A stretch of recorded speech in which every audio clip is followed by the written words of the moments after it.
Hi mga mi, magandang araw. Another day, another vlog na naman si Kumaring Inday nyo. Yung araw nga mga mi ay kagagising nga lang ni Kumaring Inday nyo. Tingnan nyo naman nga at wala pa nga sa ulira. Puyat ba naman kaka-cellphone? Anong oras na natutulog? Diyos ko dahil. Pasensya na nga kayo mga mi sa background ko ngayon na maingay. Binabantayan ko kasi yung dalawa kong kordapya habang kumakain. Kasi nga mga mi, pag hindi ko binabantayan tong mga to, ay Diyos ko dahil ano na lang kaya ang gagawin sa pagkain nila. Pag hindi ko nga nababantayan tong mga to sa pagkain nila, ay hindi nga nila uubusin. Kaya naman pag kumakain tong dalawang to, ay bantay sarado talaga ako at tinitingnan ko nga. Hindi ko pinapatayo hanggat hindi nga nauubos yung kinakain nila. Bago nga nila maubos yung pagkain nila ay may katabi nga akong pamalo ay ano na. Hindi nga ako masyado nakatulog kagabi mga mi dahil nga dito nag-alala talaga ako dito sa bunso ko. Habang binihisan ko kasi siya kagabi mga mi ay napansin ko nga lumalaki yung tiyan niya. Hindi ko nga alam mga mi kung ano nga kaya naman todo na nga ang kaba ko. Maatake na naman nga ang nervous ko kagabi kaya naman si paring Rex ay panay nga sabi sa akin. Pag ko na nga daw isipin baka nga daw bulati lang. Kaya naman bukas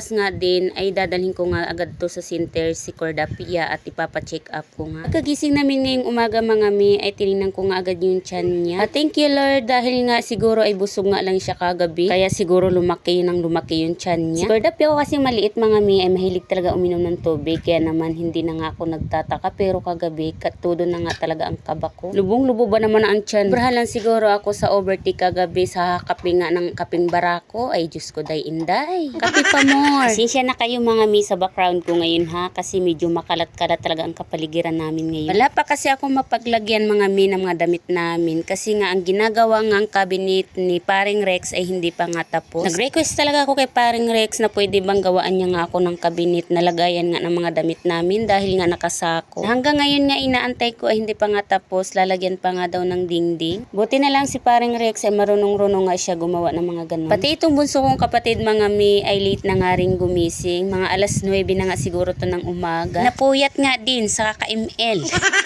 Kaya naman, tanghali na nga, nagising kaming lahat dito sa loob ng bahay. Maaga pa nga lang mga mi, ay wala na nga dito si paring Rex dahil nga maaga pa lang ay naakyat na nga yun sa bundok. Pagkatapos nun magkape mga mi, ay diretso na nga agad yun alis. Minsan nga mga mi, pag hindi siya aakyat, nandito nga lang siya, ay maaga kaming nagigising. Dito na nga mga mi, balik na nga tayo dito sa ginagawa ko. Bago nga ako gagawa ng aking mga gawain sa bahay, ay magsuklay-suklay naman tayo. Baka naman masabihan na naman akong broha. Gawain ko naman talaga yan mga mi mula nga nang nagkaanak ako. Pagkagising ko talaga niyan ay hindi nga ako mahilig magsuklay. Inuuna ko muna yung mga gagawin ko sa bahay bago nga ako makapagsuklay. Siguro nga may sipang kong magsuklay pagtapos na yung trabaho ko. Mga mi, totoo yan. Hindi nga lang siguro ako tamad nga mag mini vlog araw-araw ay siya ay makakasanayan nyo na talaga sa akin na pagkagising ko niyan ay hindi nyo nga talaga ako makikitang magsuklay muna bago trabaho. Sa totoo lang mga mi ay hindi nga ganun kadali talagang isang magiging content creator sa totoo lang. Ngayon ko lang talaga na-realize na mula nga nung na-monetize ako dito kay Facebook ay minsan nga tinatamad talaga akong gumawa ng video. Kung kailan nga ako na-monetize mga mi at saka naman nga ako tinatamad. Sa araw-araw ba naman mga mi sa gawain mo sa bahay, sa kaisip ng mga bayarin, mga utang ay hindi mo na nga magawa. Ngayon ay parang bumaliktad na ata. Hindi naman nga ganun kadali. Sa totoo lang mga mi ay nakakatamad naman po talaga minsan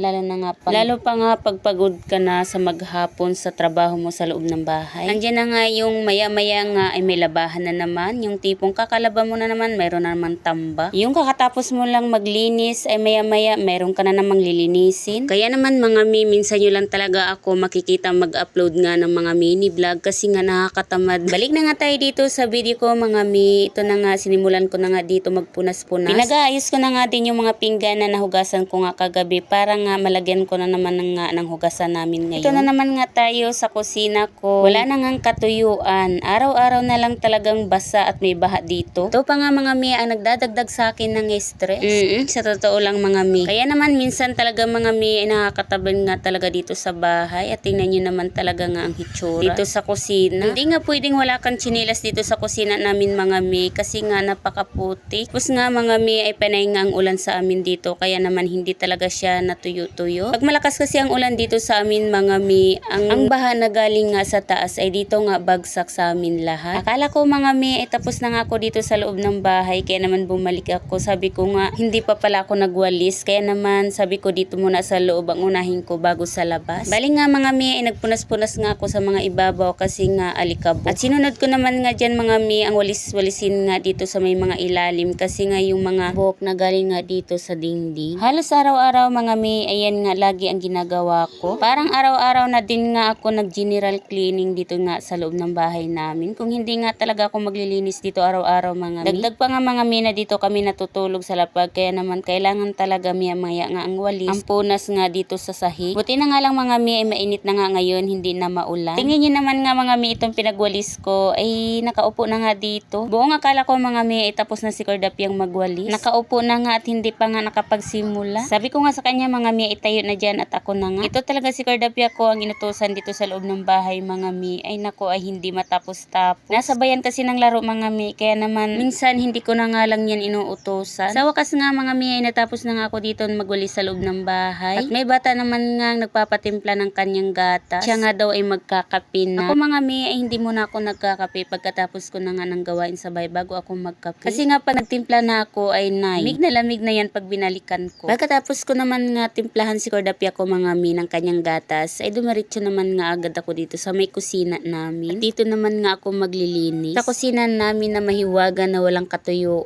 Naalala ko nga pala mga mi ay wala pala akong uling. Ubusan pala ako kahapon pa ng uling, kaya naman mga kahoy naman dito na pinagpuputol nga kagabi ni Paring Rex. Kahoy lang muna ang ginamit ko ngayon dahil nga ngayon pa nga lang mag-uuling si Paring Rex ng aming gagamitin. At mas madali naman dito nga sa kahoy kasi nga mabilis maluto at masarap pa nga ang kanin. Yun nga lang talaga at mausok nga at nakakaistorbo nga sa kapitbahay. Sabi ko nga dito sa usok, dito ka na pumunta sa akin, huwag ka na dun sa kapitbahay. At yun lang muna ang ganap namin ngayong araw.